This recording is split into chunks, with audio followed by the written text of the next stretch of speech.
is hope within your calling. There is strength in your great name. There is power in your mercy. You are all I've ever needed. You will always be enough. It's your love is strong enough. Your grace is big enough. Your heart is more than enough to make me new. Your love is strong enough. Your grace is big enough. Your heart is more than enough to make me new. You make me new.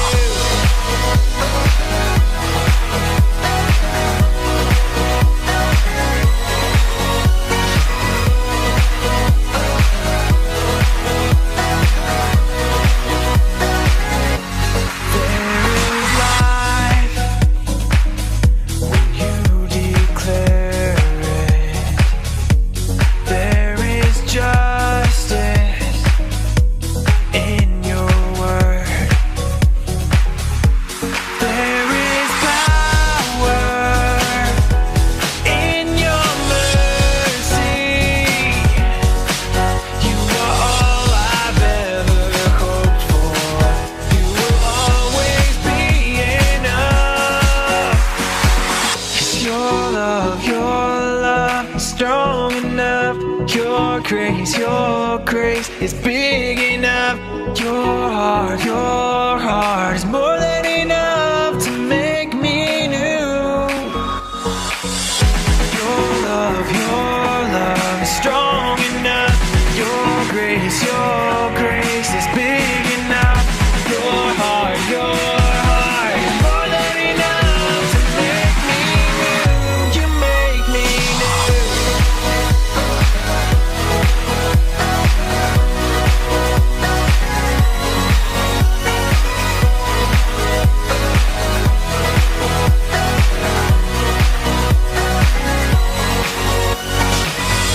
Your love is strong enough.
Elijah Calayag at nandito ako para ipaalala ang ating 5 prayer points.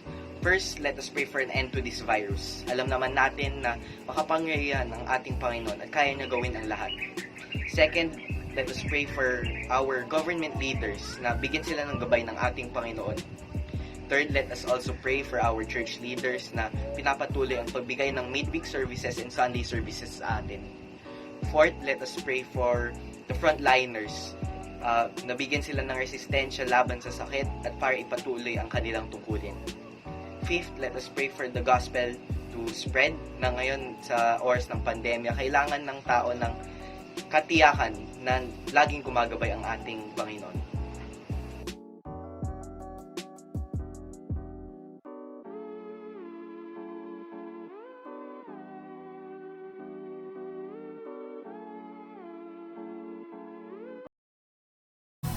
Good evening mga ka-pillar and welcome po muli sa ating midweek service. Still praying and hoping na okay po ang bawat isa sa atin. And simula pa lang po ng ECQ, no? So sobrang makaka-experience na tayo ng problema and at the same time nakaka-worry din dahil sa naiisip natin kung ano mga susunod na mangyayari sa susunod na buwan. And sabi ng Panginoon, ako nang bahala sa inyo, magtiwala lang kayo sa akin. Amen?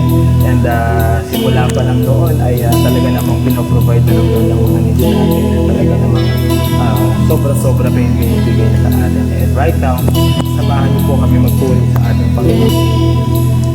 Sambahin ka, O Yahweh,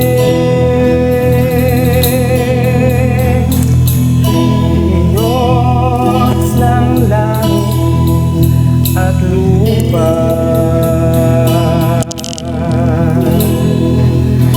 Sambahin ka, O Yahweh,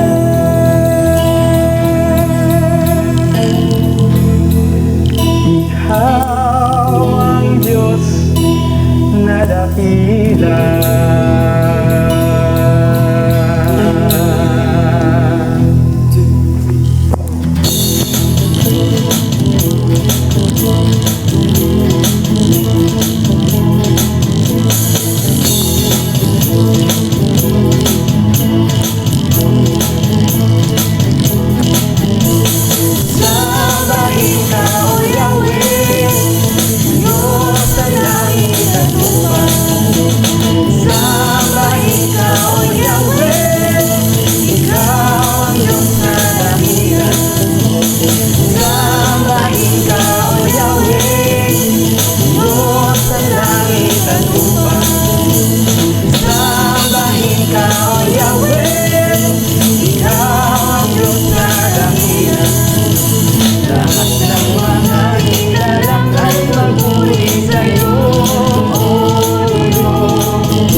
Sambahin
Salamat o Diyos, karapat dapat ka namin sambahin o Panginoon. Sa kahit anong problema na dumating sa aming buhay, Lord God, ay lagi kang nandiyan sa aming tabi. Maraming salamat, Lord God, at sa habang panahon, Panginoon, ay pupurihin namin ang iyong pangalan dahil walang makikinig sa iyong pangalan, Panginoon. Maraming salamat o Diyos. Ikaw lang ang aming sandigan o Diyos.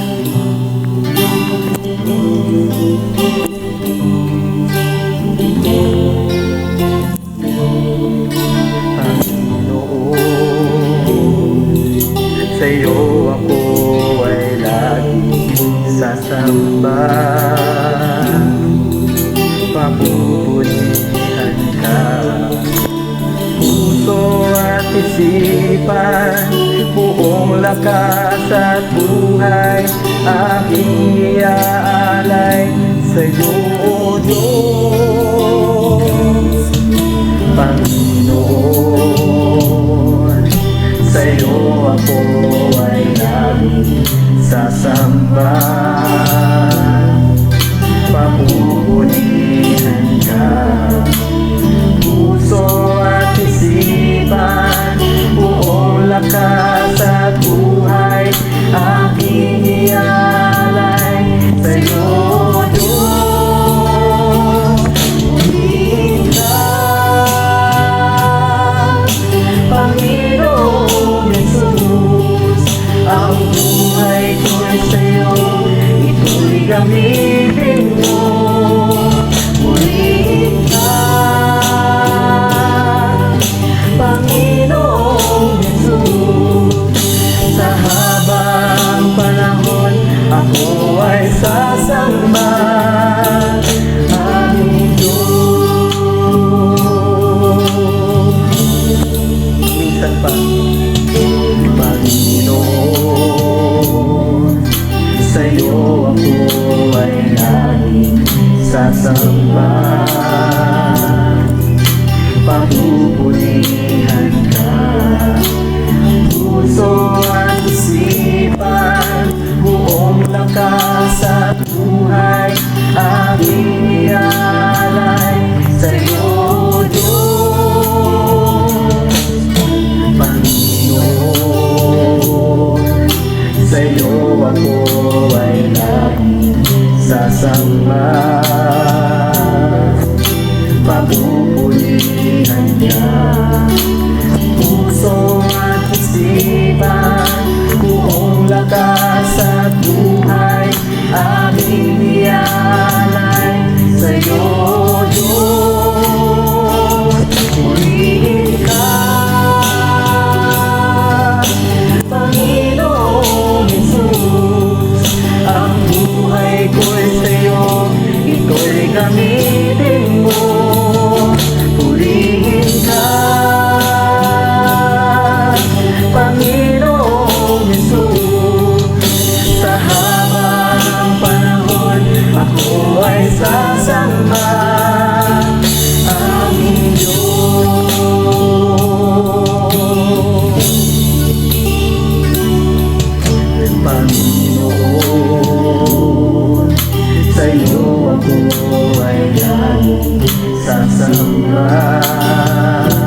pong panahon, Lord God, ang aming buhay ay patuloy na pagpupulit sa iyo, Panginoon. Maraming salamat, Lord God, sa pagpaprovide, Lord God, ng mga needs namin, na kahit kailan ay hindi mo kami iniwan, Lord God, sa lahat ng oras, at hindi mo kami pinakalimutan, Panginoon, sa kabila ng aming mga pagkakasala, Lord God. Lord God, ay nandyan ka pa rin sa aming tabi, Panginoon. Maraming salamat, Lord God. We praise you forever and ever, Lord God. We glorify your name. Thank you, Lord God. We worship you. We glorify you. Just wanna thank you for everything, Lord God, na mga blessings na ibinibigay mo sa aming Panginoon. Sa walang hanggang protection, Lord God, sa bawat isa sa amin. Naniniwala kami, Lord God, na patuloy kang tumikilos sa aming buhay, na patuloy mong hinihipo ang aming mga katawan ng aming puso't isipan, Lord God, upang sa iyo lamang, Lord God, mapunta ang aming direksyon, Panginoon. Namingi kami ng kapatawaran, Lord God, sa aming mga kasalanan. And right now, God, we claim your forgiveness and through of that kami, Panginoon, ay nalinis, Panginoon. And maraming salamat, Lord God. Alam namin na magiging normal ang pamumuhay, Lord God, ng lahat-lahat na babalik sa normal, Lord God, ang pamumuhay ng bawat isa. And naniniwala kami, Lord God, na matatapos din lahat ang problema ito, Lord God. And we declare, God, that you're the center of our life. We declare, God, that you're the center of our family. Na ikaw po yung isipin yung foundation ng bawat isa sa amin. We declare the victory, Lord God, sa gabing ito. We praise you, Father God. We will glorify your name. We will honor you. We will worship you forever and ever. In Jesus' name. And everybody say, Amen. Amen.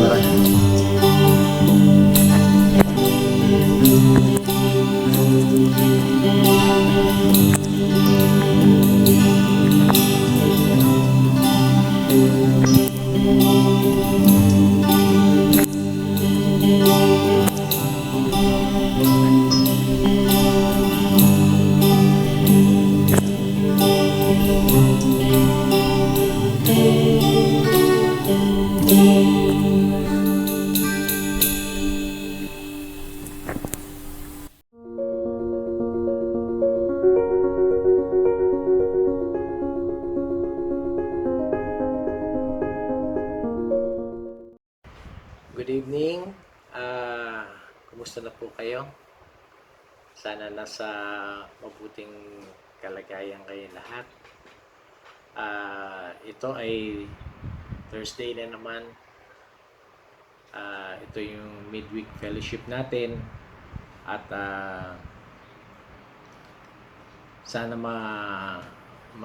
gamitin ng Panginoon mightily itong service natin para lalo tayong maging mag-grow spiritually. Itong last week na nagano natin ay tungkol dun sa kay yung shinare ni Pastor Delpin na yung opportunity na binibigay sa atin ng Panginoon ay ang talagang susi ay obedience, dahil nasa obedience talaga ang susi ng blessing. Kasi ang Lord binibless talaga niya, no, yung tao na sumusunod sa kanya, kasi yun naman talaga yung susi ng blessing, ng obedience. So ngayon naman ang pag-uusapan naman natin ay facts versus truths. Ano ba yung facts? Ano naman yung truth? Okay. Pero bago nating pag-usapan, mag-pray muna tayo para bago nating umpisahan yung usapan natin. Lord, maraming po salamat, O Lord God, sa oras na ito. Lord, let your Holy Spirit, Lord, flow dito sa ating pag-uusapan, and let your word be planted sa aming mga puso, dahil kayo, Lord, ang tunay nagtuturo sa amin at tunay nagpro-provide sa lahat ng aming mga pangailangan. Lord, open our ears, open our hearts. May your word do what is supposed to dito sa buhay namin, for us to grow spiritually In Jesus' name, Amen. Umpisahan natin sa definition. Ano ba yung facts? Facts ay, sa Tagalog ay katunayan. No? Yun yung katunayan. A true piece of information ang definition niya. Ang truth naman ay katotohanan. Katotohanan. Ang definition naman niya, the things that are true. Pag tinignan mo mabuti sa Tagalog, parang interchangeable yung facts at saka yung truth. Parang pwedeng facts, pwedeng truth, no? Pero may difference talaga siya. Ang facts ay plural in form. Marami siyang plural siya sa form. Pero ang truth ay singular. Iisang truth lang, no? Hindi siya maraming isang truth lang. So, yun ang difference, major difference nung facts at saka truth. May statement dito, ang sabi, if we have all the facts, but we don't have the truth, we still have a lie. No? Kasi, kahit interchangeable siya o manipis ng ang difference nila, hindi sila pareho. Ang verse natin ay John 14:6. Ang sabi ni Jesus, I am the way, I am the truth, I am the life. No one comes to the Father except through me. Consider natin ang sitwasyon natin ngayon, present situation natin. Dito sa COVID-19, ang tawag nila, meron ng tatawag SARS-2 siya.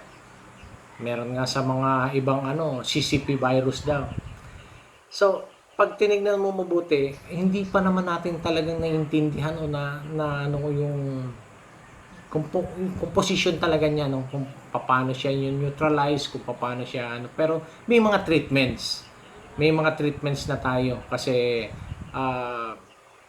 parang SARS siya. So, may mga treatments na pwede natin gamitin. Pero, parang dahil hindi natin siya nakikita, no, hindi katulad ng mga chickenpox, may mga rashes na nakikita. So, dahil hindi mo nakikita, nakakatakot. Hindi mo alam yung katabi mo kung asymptomatic na ba. Wala siyang symptoms pero meron siyang virus. So, nakakatakot.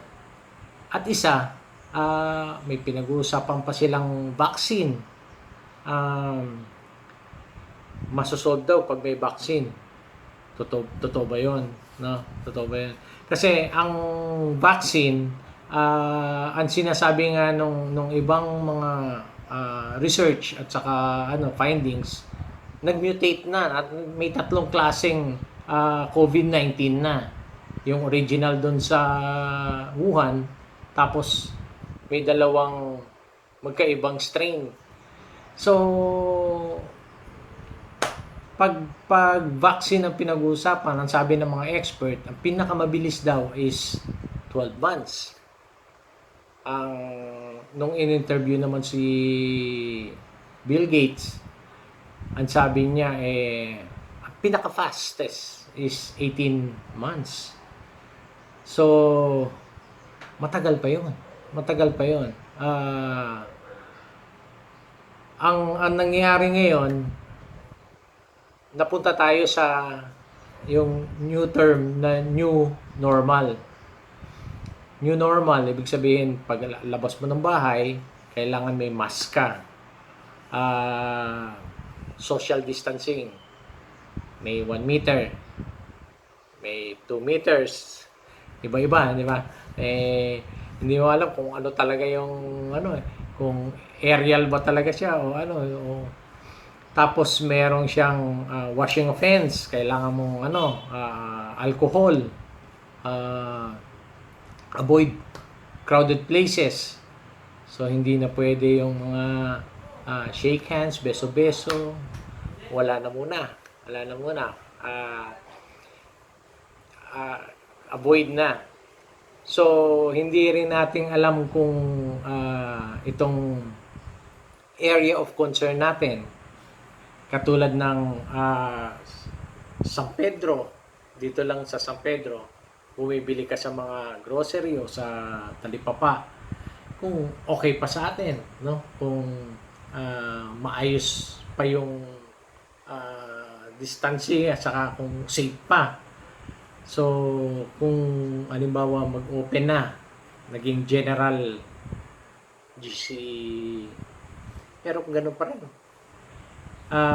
community quarantine pa rin yun. General man yun o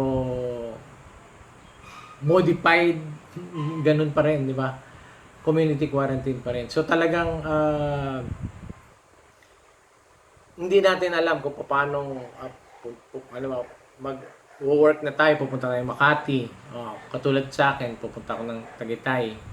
Ilang bayan yang dadaan ko, ilang checkpoints yan. Yung huli kong checkpoint na siyam na checkpoint yung dinaanan ko. Ngayon, hindi ko alam kung ilan na talaga yung checkpoint na dadaanan ko. So, tayo, dito sa ating bagong sitwasyon, di ba nakakainip na rin kung magiging 2 months na tayo na nasa bahay lang. So, ang daming naiinip na. Gusto nang magtrabaho, gusto nang gumawa. Dito nga sa bahay, kami ni Mrs., ang dami na namin ginawa. Okay? Nagkarpintero na kami. Yung inside gutter, inayos na namin. Tinanggal namin yung ceiling. Nung bukas na yung hardware, bumili na kami ng mga plywood. Tinanggal namin yung ceiling. Tinapala na yung inside gutter. Tinignan namin. Nakita naman namin kung saan tumutulong. Wala pa lang nilagay na bulkasil yung mismong gitna ng gutter at saka ng fascia board. So, maraming kaming ginawa. Nag-tile works na kami doon sa mga alaga namin pusa. May ginawa na kami doon sa bubong. Nag-repair na ako at magpipintura. Nagpintura na ako, mayroon pa akong kulang na pintura. So, kayo rin, di ba? Ang dami rin ninyong ginawa. Pwede ba naman 2 months manonood ka lang ng Netflix? Walang katuturan yun, di ba? Hindi ka naman pwede lumabas ng bahay. Talagang lahat tayo nagbago yung schedule, nagkaroon ng time sa pagbabasa ng Bible, sa pagpe-pray, sa panonood na YouTube na nakikinabang tayo sa may mga spiritual truth na sinishare. Marami tayong mga adjustment.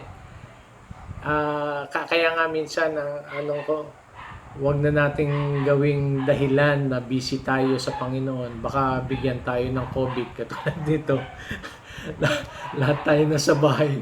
Wala kang time? Meron ka ng time ngayon, di ba? Hindi. Kaya mahirap yung sabihin mo sa Panginoon, Lord, busy ako. Nako, delikado. Isang COVID lang nga to, buong mundo huminto, di ba? Kaya talagang si Lord talagang meron sa atin mga frontliners, hirap, di ba? Araw-araw nandun sila. Ang mga hindi lamang yung mga doktor, hindi lamang yung mga nurse na talagang face to face sila dun sa mga pasyente. Nandun na rin yung mga sa food, di ba? Sa grocery natin, sa mga talipapa, sa palengke, lalo na sa palengke dahil talaga naman social distance, talagang social na social.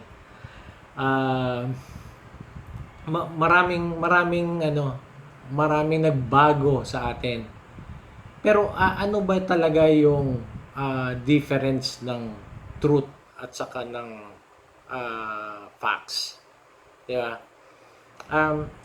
Meron ako naisip na example dito sa Bible tungkol sa pwede i-emphasize yung truth at saka facts, no? Sa First Samuel chapter 17, ito yung story ni David nung binata na siya. Na-anoint na siya dito as king, pero balik ulit siya ng pagpapastol ng mga tupa. At itong chapter 17, dito yung meron ng mga taga-Philistines na naghahamon doon sa army ng Panginoon, sa mga Israelites na kung meron silang ibibigay na representative for their army at si Goliath ang representative ng army ng Palestine. So makikita natin na ito yung sitwasyon nila ngayon. Dito sa chapter 17, inutusan si David ng tatay na magdala ng pagkain sa mga kapatid niya. So, nung dumating siya, nakita niya ngayon, kukumustahin niya yung mga kapatid niya, yung tatlong kapatid niya yung nasa army, kasama ni Saul. So, kinumusta niya. Nung narinig niya ngayon si Goliath na kung ano-ano yung sinasabi niyang paglalait sa mga armies ng Panginoon at sa Panginoon mismo, hindi matanggap ni David. Sabi niya, ano, okay lang sa inyo yung ganyan, hindi ninyo labanin niya, ang problema doon sa laban na yon, pag natalo ka kay Goliath, magiging slave na lahat yung buong ng Palestine. So malaki ang nakataya, no? So ano yung facts? Si Goliath ay 10-footer siya. Matangkad, malaki. Yung mismong armor lang niya ang bigat. Ang bigat, armor pa lang 'yon. Wala pa yung mga ginagamit niya na weapon. Warrior siya yung champion ng Palestine. Ano naman ang facts dito sa mga armies of God? Sila lahat ay takot na takot. Takot na takot. Dahil nga sobrang laki ng stake, no? At saka ang hirap talaga labanan yung isang ganung kalaking warrior. Pero sabi ni David sa sarili niya, sobrang laki nito, hindi pwedeng hindi ko tamaan. So sabi niya kay Saul, King Saul, ako na ang lalaban. Ako na ang magre-represent sa armies ng Israel. So, una, binigyan muna siya ng mga armor ni Saul na hindi naman siya makalakad, hindi siya makagalaw. So, sabi niya, hindi pwede sa akin to. Ganito na lang, dahil nung inaalagaan ko yung mga sheep nung tupa ng aking tatay, yung mga leon at saka yung mga oso, nilalabanan ko yun. Dinideliver ako ng Panginoon dun sa mga mababangis na hayop na yon. So, kung si Goliath lang, kayang-kaya ng Panginoon yan. Kayang-kaya ng Panginoon yan. So, ano yung truth? Ang truth ay kaya ng Panginoon i-deliver tayo sa lahat ng ating nafe-face na fears, na trials, na testing. Kaya natin yan. Dahil sa Panginoon, hindi dahil sa atin. So, sa verse 46, ang sabi ni David kay Goliath, "This day the Lord will deliver you into my hands." Sabi niya, I will strike you and take your head from you. So, alam natin kung ano nangyari dun sa storya na yon. Natalo si Goliath. Kinuha ni David yung sword niya at yun ang ginamit pang putol nung ulo niya at dala-dala ni David ang ulo niya. So, ang facts, totoo yung nakikita nila, totoo yun, hindi naman ano. Pero ang truth, ang Diyos ang kaya mag-deliver kay Goliath sa kamay ni David. So, ang second example ko ay nasa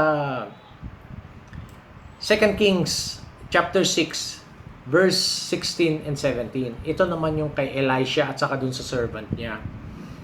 Kasi yung king ng Syria, sabi niya dun sa mga tao niya, sino ba sa inyo yung nagbibigay ng information dun sa mga Israel? Lahat ng pinaplano ko, alam nila.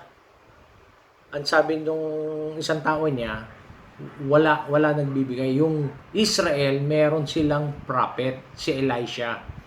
Si Elisha ang nagsasabi sa king ng Israel kung ano yung gusto ninyong gawin.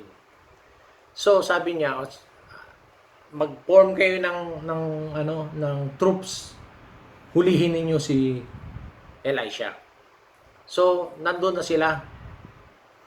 Kinabukasan, nakita ng servant yung mga army na sa labas ng wall. Sabi ng servant kay Elisha, sobrang dami nila. Hindi natin kakayanin. Dahil ang dami talaga nila. Sabi ni Elisha, Lord, buksan ninyo yung mata ng servant ko para makita niya yung totoo, yung truth. So binuksan ang mata niya, nakita niya ang hill surrounding kay Elisha ay lahat may angel, chariots of fire. So nakita niya mas marami yung kakampi niya, yung mga angels, kaysa dun sa kalaban nila. So to make this long story short, nanalo sila. Nabulag, nag-pray si Elisha na mabulag yung mga soldiers at nabulag sila. So, hindi nila alam na dinala na sila dun sa kuta ng at sabi ng king, papatayin ba natin to? Wag na. Pakainin natin tapos palayasin na lang natin ulit. Pabalik na lang natin ulit dun sa Syria. So, ganun na nangyari. So, iba yung truth, iba yung facts. So, is there hope? May hope pa ba tayo? Yes, of course. No. Kay Jesus, we have hope. Because Jesus assured us that He is the way, He is the truth, and He is life. No. Siya yung daan, walang ibang daan kung hindi siya.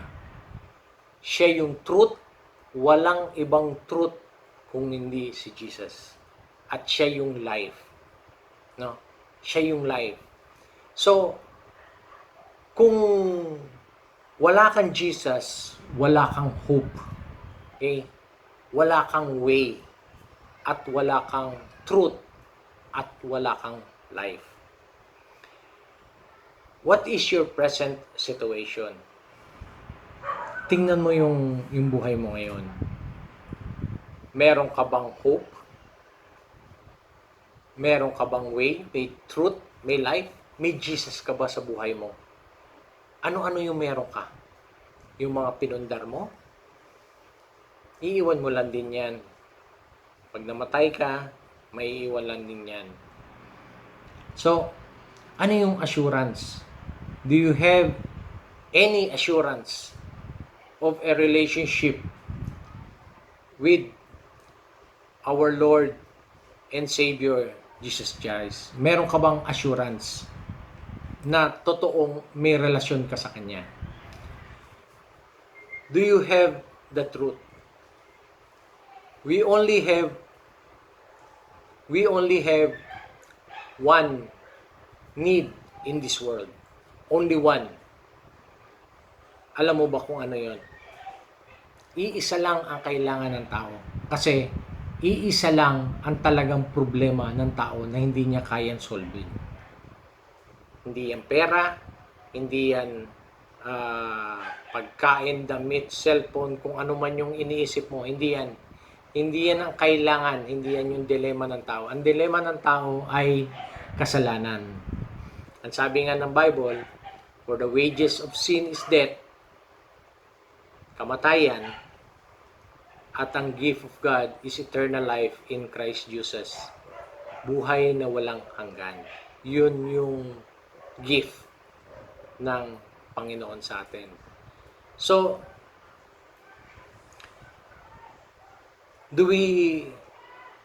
isa lang ang need ng tao. Yun lang, no? Ang need of a Savior.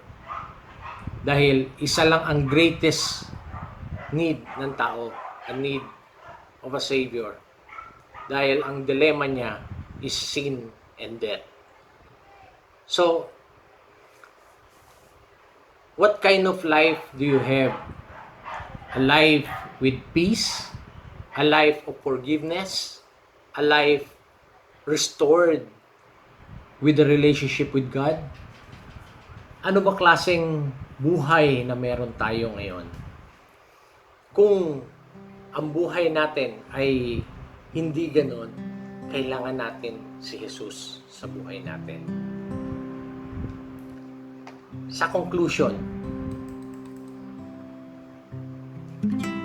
there are many facts, marami, but only one truth. There are many needs, marami tayong kailangan, pero iisa lang talaga ang kailangan. Totoong truth. Iisang kailangan ng tao is Savior and a Lord. Yun lang ang kailangan natin. So, kung sa tingin mo, sa buhay mo, ang buhay mo ay kailangan mo ng Savior, kailangan mo tagapagligtas. Alam mo na hindi tama yung buhay mo, alam mo na kahit anong gawin mo, hindi ka masaya. Ang fulfilled life is only found in Christ, no? Kasi siya lang talaga yung buhay. So kung gusto mo magkaroon ng buhay ng ganon, na masaya at hindi lang masaya, fulfilled and a life of peace and joy, manalangin tayo. Sumabay kayo sa panalangin ko at alam ng Panginoon ang puso ng bawat isa sa atin at ang Panginoon ang magliligtas sa atin. Sundin mo ito. Lord, maraming po salamat. Alam ko na ako'y makasalanan. Alam ko na marami akong ginawang mali sa buhay. At alam ko rin na kayo lamang ang pwedeng magbigay ng kapatawaran. At linisin ako sa lahat ng aking mga kasalanan dahil kayo ang nagbayad nito sa krus ng Kalbaryo. Panginoon, alam ko na kailangan kita. Alam ko na kayo ang aking Lord at Savior. Alam ko na isusulat ninyo ang aking pangalan sa aklat ng buhay. At alam ko na ito yung unang hakbang upang magkaroon ng tunay na buhay. Tunay na buhay na kasiya-siya at blessed na buhay. Maraming salamat. In Jesus' name. Amen. Alam niyo, ito ay isang magandang pagkakataon para i-share ang gospel at i-share yung tunay na need ng tao, ang salvation at good news ng salvation ng Panginoon. So, good night everybody. Sana na enjoy ninyo yung ating fellowship, midweek fellowship. God bless.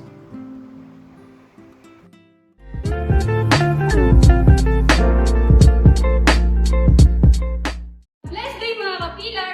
Ako po si Christine mula sa Youth Ministry ng Bayanihan Chapter. Halina't purihin siya at tingin ang kanyang mabuting salita. Ang ating online Sunday service ay magsisimula ng 9 ng umaga. Ito ang ilang mga paalala kung paano umattend ng ating online service.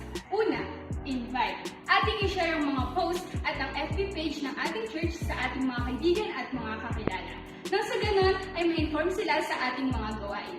Maaari din natin silang sabihan na mag-online 5 minuto bago mag-alas 9 ng umaga. Pangalawa, get ready. Mag-set tayo ng ating mga alarm dahil ang ating Sunday service ay magsisimula at 9 o'clock in the morning. Ihanda rin natin ang ating mga puso to worship and glorify God.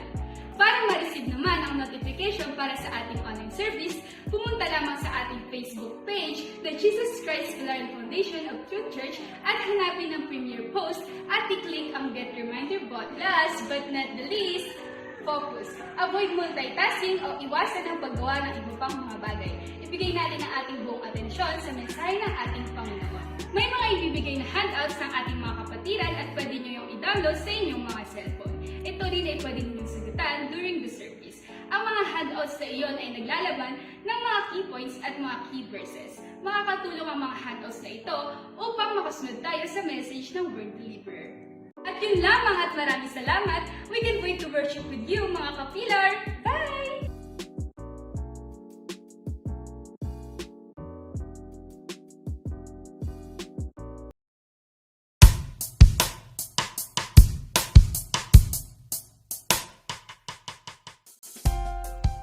For our announcements, again, there is no need for us to go to church yet on Sundays until further notice. Instead, do join us on our online services happening every Sunday at 9 a.m. In case that you miss it, but we hope that you don't, our sermons will be uploaded on our Facebook page, so stay updated. Discipleship group discussions will still push through online.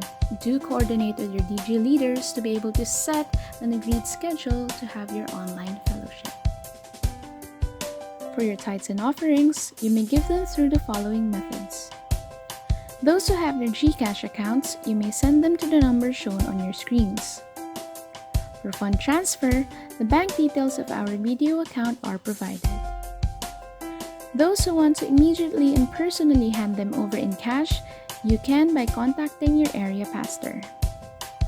Lastly, you may save them up and give them in church once our community quarantine period is over.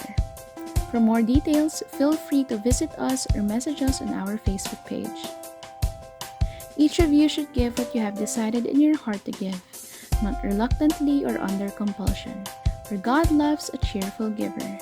2 Corinthians 9:7. We highly encourage every household of the Pillar family to join our synchronized house prayer happening every night from 7 to 8 p.m. except on Thursdays. Scripture and prayer items will be posted on our Facebook page. From 7 to 8 p.m. on Thursdays, we will be having our midweek service. There will be no synchronized house prayer on this day. Also, do not forget our prayer and fasting happening every 4th Saturday of the month at 9 a.m. And of course, our breaking of the bread happening every 1st Sunday of the month. For more updates, follow us on our Facebook accounts, facebook.com/jcpftcpillar and facebook.com/jcpftcbbo, and our Instagram account @jcpftcpillar. Now let us declare our mission and vision. Our mission is to glorify God by reaching out and mentoring families, producing spirit-filled leaders and Christ-centered communities. Glorify God, disciple families. And our vision is, by God's grace, to become an influential disciple-making church of Christ-centered families in the Philippines and beyond. Now let us speak blessings to one another. The Lord bless you and keep you. The Lord make His face shine upon you and be gracious to you. The Lord turn His face towards you and give you peace. God bless everyone.